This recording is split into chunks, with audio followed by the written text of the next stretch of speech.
Hello friends, मैं doctor Sanjeet. आज हम डिस्कस करेंगे कि फिस्टुला की कंफर्म डायग्नोसिस कैसे बना जाए। जैसे मान लेते हैं कि मुझे फिस्टुला का रोग हो गया है, तो मैं कैसे ये पहचानूं कि वाकई में मुझे ये फिस्टुला है, और फिस्टुला है तो मैं कैसे कंफर्म हूं कि मुझे फिस्टुला किस प्रकार का है। क्योंकि फिस्टुला कई प्रकार के होते हैं। अगर आप एमआरआई रिपोर्ट्स कराते हैं तो उसमें देखिएगा, इंप्रेशन में लिखा हुआ मिलेगा कि आपका जो फिस्टुला है वो ग्रेड 1 का है कि ग्रेड 2 का है, ग्रेड 3 का है, ग्रेड 4 का है, ग्रेड 5 का है। इसी तरह जब आप अगर प्रार क्लासिफिकेशन देखेंगे तो उन्होंने 4 प्रकार के फिस्टुला के बारे में वहाँ पे डिफाइन किया है। जैसे इंटरस्फिंक्ट्रिक यानी जो फिस्टुला का ट्रैक है। पहले मैं आपको इसमें थोड़ा समझा दूँ।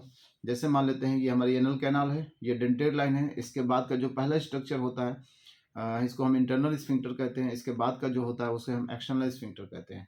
इंटरनल स्फिंक्टर एक्सटर्नल स्फिंक्टर के बीच में जो स्पेस होता है उसे हम इंटरस्फिंक्टिक स्पेस कहते हैं, और एक्सटर्नल स्फिंक्टर के बाद का जो स्पेस होता है उसे इश्योएनल या इश्योरेक्टल फोसा कहते हैं। और इसके बाद यहाँ पे ऑब्टूरेटर मसल होती है, इंटरनल ऑब्टूरेटर मसल होती है, और यहाँ पे ग्लूटियस मैक्सिमस मसल होती है।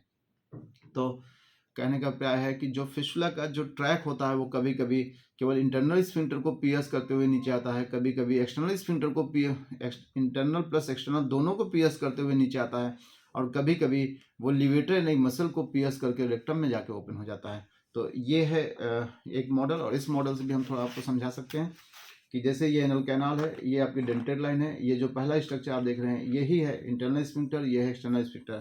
तो अगर मैं आपको फिस्टुला ट्रैक को थोड़ा समझाऊं तो ये देखिए, अगर फिस्टुला का ट्रैक यहाँ पे देखिए डेंटेड लाइन पर ओपनिंग हो रही है, और ये केवल इंटर स्फिंक्टर स्पेस से होते हुए नीचे ओपन हो रही है, तो ये क्या हुआ, जैसे मैं आपको यहाँ से बताता हूँ।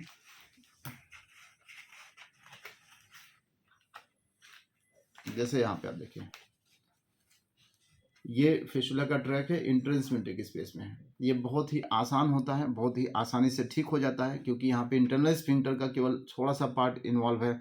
ये एक तरह से लो एनल फिस्टुला का एग्जांपल है। अगर यही फिस्टुला का जो ट्रैक है वो ये इंटरनल स्फिंक्टर के ज़्यादा से ज़्यादा फाइबर को, मान लेते हैं डेंटेड लाइन पे ना ओपन होके वो डेंटेड लाइन से ऊपर और इनर रिंग के आसपास कहीं ओपन हो रहा है, तो डियर फ्रेंड्स ये आपका हाई एनल फिस्टुला का एग्जांपल हो जाएगा। हाई एनल फिस्टुला का मतलब होता है जब आपके इंटरनल या एक्सटर्नल स्फिंक्टर के ज़्यादा से ज़्यादा फाइबर अगर फिस्टुला ट्रैक इन्वॉल्व कर लेता है, तो ये हाई एनल फिस्टुला का एग्जांपल होता है। इसी तरह एक फिस्टुला होता है, ये तो इंटर स्फिंक्टिक फिस्टुला हो गया। अगर यही फिस्टुला का ट्रैक इंटरनल स्फिंक्टर को पियर्स करते हुए फिर एक्सटर्नल स्फिंक्टर को पियर करते हुए फिर यहाँ पे पेरिनल स्किन में ओपन रहा, तो ये है ट्रांस स्फिंक्टिक फिस्टुला। ये काफ़ी कॉम्प्लिकेटेड केस ऑफ फिस्टुला होता है। और अगर आपको ये फिस्टुला का ट्रैक रेक्टम में ओपन हो रहा है ऐसे जाके, तो ये जो होता है ये हाई एनल फिस्टुला का एग्जांपल है, जिसे हम सुप्रा स्फिंक्ट्रिक फिस्टुला कहते हैं। यानी सुप्रा स्फिंक्ट्रिक, दोनों स्फिंक्टर के ऊपर से जाते हुए लिवेटर ने मसल को पियर्स करते हुए रेक्टम में इसकी ओपनिंग हो रही है।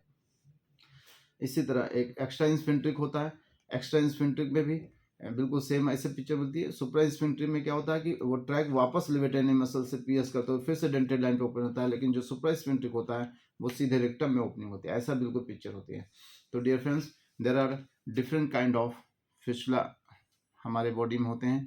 तो इसकी जांच, सबसे बेस्ट जांच क्या होती है, सबसे मिनिमम से हम सबसे कम से हम ऊपर की तरफ जाएंगे। सबसे बेस्ट हम एक आपको रिपोर्ट दिखाते हैं।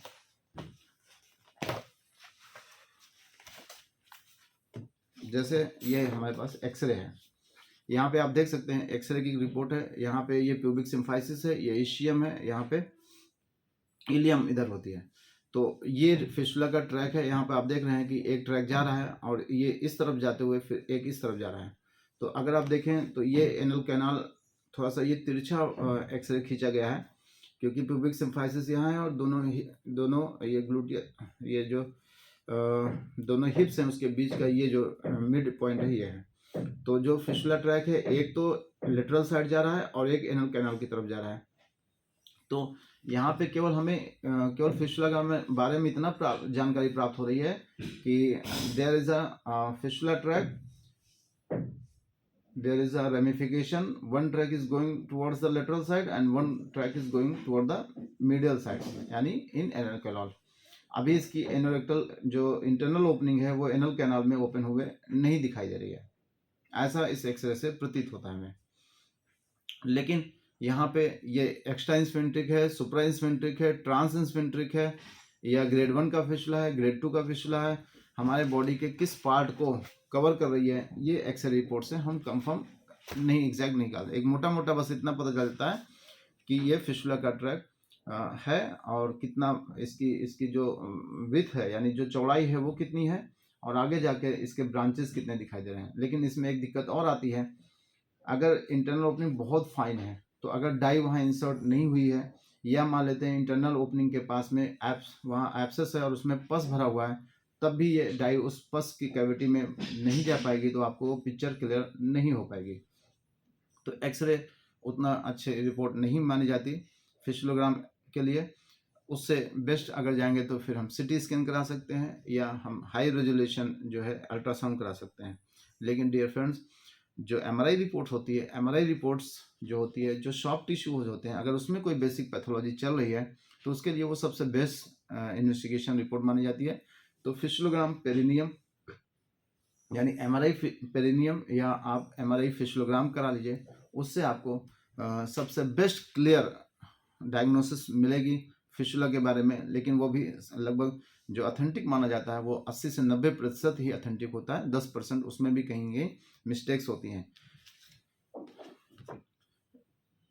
जो फिशुलोग्राम एमआरआई रिपोर्ट होता है, उसमें आपके एक्सटर्नल स्फिंक्टर, इंटरनल स्फिंक्टर दोनों के बीच में जो इंटरस्फिंक्टिक स्पेस है, जो यहाँ पे लिवेटरनाई मसल है, या इश्योएनल इश्योरेक्टल फोसा, या यहाँ पे जो इसके बगल में जो मसल्स होती हैं, जैसे यहाँ पे सुप्रालिवेट, सॉरी यहाँ पे ग्लूटियस मैक्सिमस, यहाँ पे ऑब्टरेटर इंटरनस मसल, या जो डेप्थ ऑफ द इश्योएनल इश्योरेक्टल फोसा की होती है, या उसकी जो लंबाई होती है, उसकी चौड़ाई होती है, उसके बारे में पूर्ण रूप से डिस्क्रिप्शन होता है।